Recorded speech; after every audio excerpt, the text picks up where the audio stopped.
तो जैसा कि आम का सीज़न चल रहा है और मैंगो लवर्स के लिए ये बहुत ही ज़्यादा फ़ेवरेट रेसिपी है। आप लोग इस रेसिपी को ज़रूर ट्राई कीजिए। यकीन कीजिए लास्ट पीस बचा था मुश्किल से ये शॉर्ट बनाने के लिए। इतना ज़्यादा ये क्रीमी, सॉफ्ट और मॉइस्ट होता है कि मिनटों में ख़त्म हो जाता है।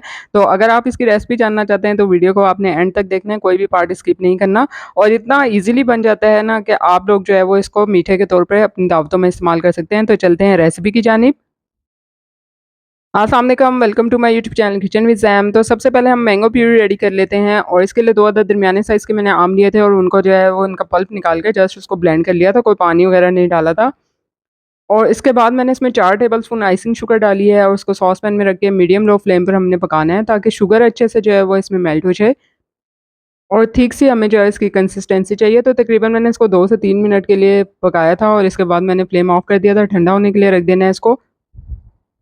अब यहाँ पर केक बनाने के लिए हमने जो है 4 अदद अंडे लिए थे, उसकी ज़र्दी और सफ़ेदी को जो है सेपरेट कर लिया था। तो अब 4 अदद अंडे की ज़र्दी को जो है हमने इसमें 1/3 कप जो है वो शुगर ऐड कर देनी है। आइसिंग शुगर यहाँ पे मैंने ऐड किया है और उसके बाद हमने विस्कर की मदद से इसको अच्छे तरीके से इस तरह से फेंट लेना है ताकि इसका कलर जो है वो लाइट हो जाए, थोड़ा फ्लफ़ी सा हो जाए। तो देखिए यहाँ पे जो है इसका कलर टोटली जो है चेंज हो गया और फ्लफ़ी सा हो गया। इसके साथ ही हमने इसमें 1/4 कप कुकिंग ऑयल शामिल कर देना है, 1/3 कप इसमें हमने मैंगो जूस डालना है। 1 टीस्पून मैंने इसमें वनीला एसेंस डाल दिया था। ये सारी चीज़ें डालने के बाद हमने इसको अच्छे तरीके से मिक्स कर लेना है। जब आप अंडे की ज़र्दी और सफ़ेदी अलग करके बनाते हैं ना केक, तो वो बहुत ही ज़्यादा सॉफ्ट और फ्लफ़ी बनता है। आप लोग ज़रूर जो है वो इसको ट्राई कीजिएगा। यहाँ पे मैंने 1 कप मैदा लिया था भर के और इसको जो है मैंने छान के इसमें शामिल कर देना है ज़र्दी के मिक्सचर में। साथ ही मैंने इसमें मैदे में 1 से डेढ़ टीस्पून जो है बेकिंग पाउडर डाल दिया था और 1 से 2 चुटकी जो है वो मैंने इसमें नमक डाला था और अच्छे से इसको छान के हमने शामिल कर देना है। अगर आप चाहते हैं कि अंडे की ज़र्दी और सफ़ेदी जो है वो अच्छे तरीके से जो है वो सेपरेट हो जाए ईज़िली, तो उसके लिए थोड़ी देर के लिए आप इसको फ्रिज में रखें अंडे को, तो ज़र्दी और सफ़ेदी जो है वो अच्छे से जो है सेपरेट हो जाती है, वरना आप एग सेपरेटर का यूज़ भी कर सकते हैं। तो अब यहाँ पे मैंने जो 4 द अंडे थे उनकी सफ़ेदी ली और 1 टीस्पून उसमें लेमन जूस डाला था, बीटर को हाई स्पीड पे रख के इसको अच्छे से बीट कर लिया था। अब ये जब थोड़ा-सा फ़ोमी सा इसका हुआ था ना ये टेक्सचर, तो इसके साथ ही मैंने इसमें 1/3 कप जो है वो आइसिंग शुगर डाल दी है। आइसिंग शुगर डालने के बाद हमने इसको जो है वो थोड़ी-थोड़ी करके डालनी है इसमें और साथ-साथ बीट करते जाना है। ये देखिए, इस तरह से जो है वो इसकी स्टिफ़ फिक्स बन गई हैं। अब हमने जो है वो इसको 3 हिस्से करके इसकी सफ़ेदी के अंडे की इसको जो है वो ज़र्दी में के मिक्सचर में मिक्स करते जाना है, ताकि अच्छे से जो है ये मिक्स हो जाए। एकदम से आप सारा डालेंगे तो वो अच्छे से मिक्स नहीं होगा। तो इस तरह से मैंने 3 हिस्से करके जो है वो सफ़ेदी इसमें शामिल कर दी थी। ये देखिए अच्छे से जो है ये मिक्स हो चुका है, कितना ज़्यादा सिल्की और स्मूथ है इसका टेक्सचर।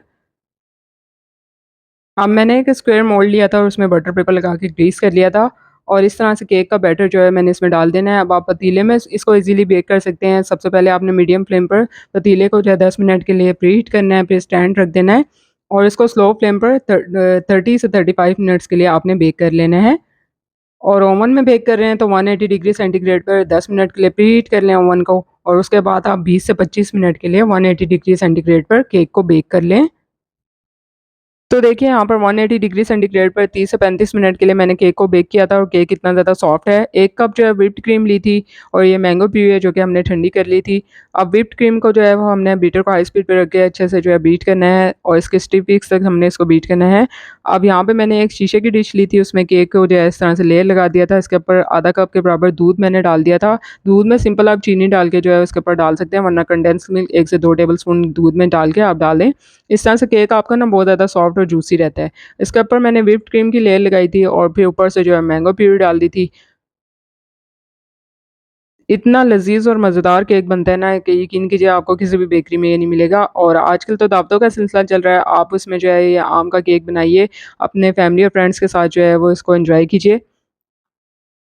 साथ ही मैंने इस तरह से दूसरी लेयर लगा ली थी और सेम जो है वो प्रोसेस किया था। इसके साथ भी मैंने ऊपर से जो है केक के दूध डाल दिया था और साथ ही व्हिप्ड क्रीम लगाई थी और मैंगो प्यूरी डाल दी थी। तो है ना आसान और मज़ेदार सी रेसिपी। तो रेसिपी को आपने पूरा देखना है ताकि आप इसके जो है सारे तरीकों को समझ सकें। सर्व करने से पहले आपने 2 से 3 घंटे के लिए इसको फ्रिज में रखना है और फिर आपने इसको सर्व करना है ताकि अच्छे से जो है वो केक सेट हो जाए। तो उम्मीद करती हूँ कि आपको आज की ये रेसिपी पसंद आएगी। रेसिपी पसंद आई है तो इसको लाइक और शेयर करना बनता है। साथ-साथ चैनल को भी सब्सक्राइब कर दीजिए। और यहाँ पे जो है मैं आपको इसको जो है स्पून से इस तरह से भी दिखाती हूँ कि कितना ज़्यादा सॉफ्ट और मॉइस्ट है।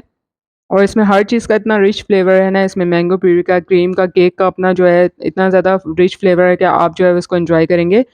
जल्दी मिलूँगी नई रेसिपी के साथ, तब तक के लिए इजाज़त दीजिए। अल्लाह हाफ़िज़।